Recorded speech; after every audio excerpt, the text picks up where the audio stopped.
To jest spontan, metrowe kierowece.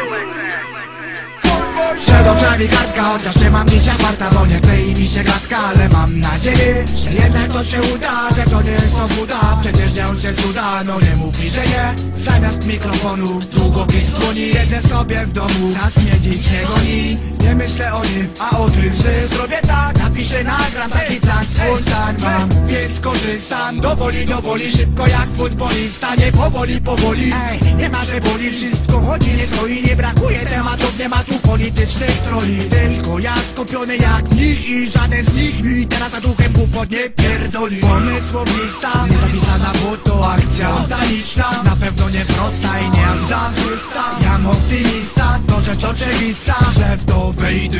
Myślą, że nie zawiodę, czarne myśli zwodzę, wchodzę. Hasta la vista, baby.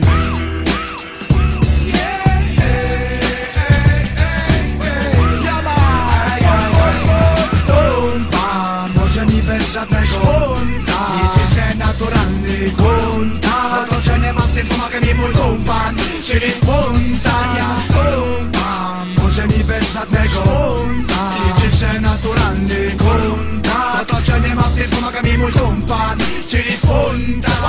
To miał być spontan, taki spontan kartkę. Siadam kartka w kratkę lub na zegarek ukradnie. 18 start właśnie. Słuchaj tego, bo to może okazać się ważne.